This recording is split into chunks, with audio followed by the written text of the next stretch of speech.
This is Richard Gray.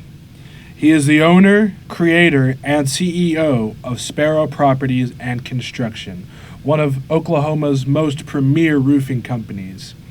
He started the company in 2007 and has overseen its incredible success. He is now branching out into the digital world and is creating a new startup.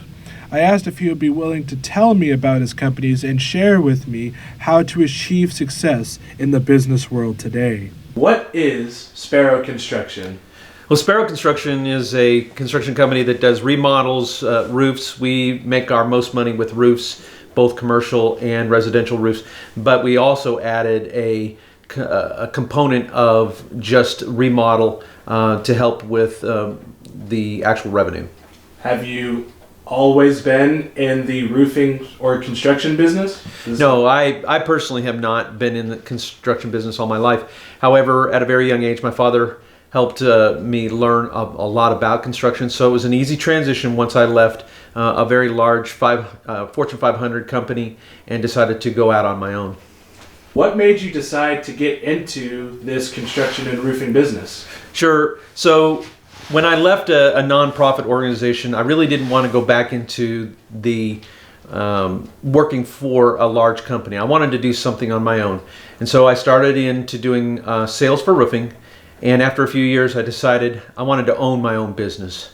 And that's really what got me going. What are some hurdles that you've had to overcome when you started this business? Yeah, I think the easiest way for me to describe that is, as an owner, you have to wear multiple hats. And with the multiple hats, some of those hats you're not that prepared for. So I can give you some examples that, you sometimes you're going to need financing or extra financing. So are you good at that? Organization, can you, so much comes at you so fast that it's hard to stay organized. So you have to reset maybe halfway through the day or the next day. And so the hurdles are really about using your strong points and then trying to accentuate maybe the weaker areas you have so that they combine together. So explain for us the work environment that you've created, your position in that environment, and how effective the environment is. Yeah, so in a really quick way, I have about 6-7 salespeople, and then outside of that you have support staff, and then a lot of subcontractors doing physical work. So my role is to kind of coordinate all of that. Unfortunately, one of the things for me is I become the hub. And so over the last several years, I've tried to make it where I'm not the hub of information, I'm not the hub of communication. I'm trying to make sure that everybody can communicate with each other, and so that can spread across. But ultimately, my role really is to create opportunities for everyone in the organization, whether they're the salespeople, whether they're the support staff, and for all those subcontractors that they make their money using their hands. And so the opportunity would be is to create as much business for everyone as possible. How would you characterize yourself and describe yourself as a boss? Yeah, so people have this self-perception, and then they also have to be able to step out of themselves. And so if you were to ask folks in my organization, I would say that they would probably say I'm pretty demanding. I have very high expectations of them and myself. I guess if I were to say it for me, I would say the same thing. I want a lot from everybody. How would you characterize success, and how is success achieved in the business world? Sure. Ultimately, I believe success is when people's needs are met, and not just the customer's needs are met, but both the owner, everyone in the organization, their needs are met.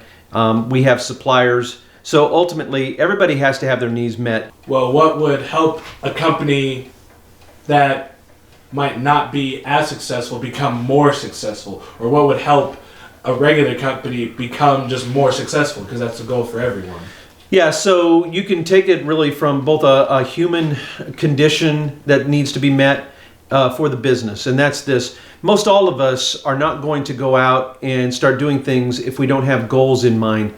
So whether you're an athlete or a musician or anything along those lines, you can still apply it to business, and that's this. If people don't have an idea of things they need to achieve, goals or benchmarks, if they're not out there, if a person wants to lift weights and they don't know that they want to push to 300 pounds bench pressing, and they really don't know what they want to go after, they may not push themselves to achieve that goal.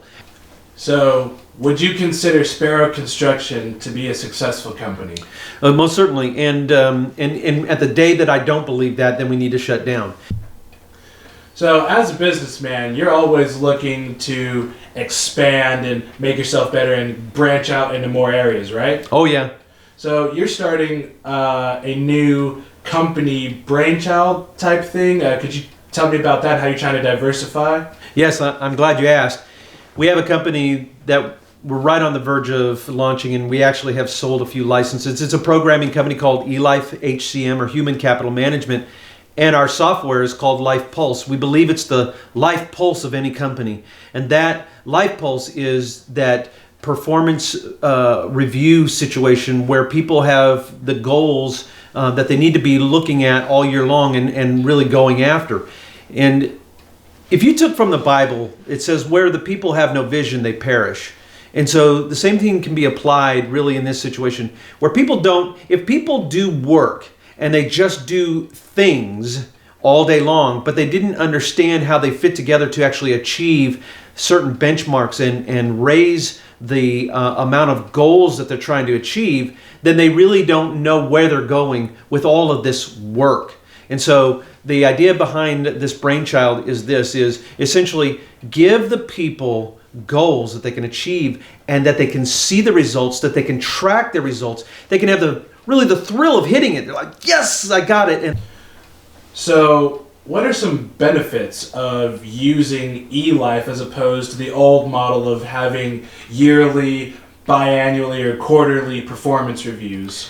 I'm so glad you asked. Ultimately, in the world of HR, even internationally, human resource people are struggling trying to figure out how to make this a better situation. What Life Pulse does is it becomes the very breath, the very life of a person. They're actually using it all day long, throughout the week, during the month. And so you see even this buzzword of we're going to check in with one another. Well, really what Life Pulse does is the check-in is continual all the time. And so the employee is actually managing their days now because they're driven by their goals, and it starts to drive their tasks and starts to set up typical days for them where they can actually understand everything that they're doing, all the reasons they're doing it, and they can start to see the results. But ultimately, the performance review happens moment by moment, day by day, and not just, let me think about what we did for the entire year. And so now the results are ongoing and the feedback is continual. We've established that Sparrow Construction is a successful company, but I assume you've integrated this Life Pulse into your company, correct? Oh yes, of course, yeah. Would you say that since you've integrated it, that the company has become more efficient? Yeah, I think the biggest thing that what happens is that people become more focused, and they also start to realize that their actions can have an impact on their goals, and so they start to see how they can. Like, goals can actually help one another. Like, if you're going after one goal, it can actually help another goal. And so when people start to see that, they start to plan their work, and then they start to work their plan. Where do you believe that this software will be effective? So I believe that really any industry can use the Life Pulse, whether it's in the medical world, like nurses or administrative folks there, or it's in manufacturing. Even in our world of construction, you have kind of 3-4 different components. You have salespeople, you have our administration, and you have subcontractors, and they all meet together. One example that we have is a salesman really wanted to get more lead sources, not necessarily leads, but the leads would come from the lead sources. So his plan was to increase the number of places, sources like insurance agents and realtors, where they would start sending him leads for roof projects and other projects. It worked. He sent out emails. We've done blogs on social media, and those lead sources are starting to roll in simply because we started putting goals out there. Let's get more lead sources. And it can work for anybody. Start to focus on the actual goals, and you can hit them.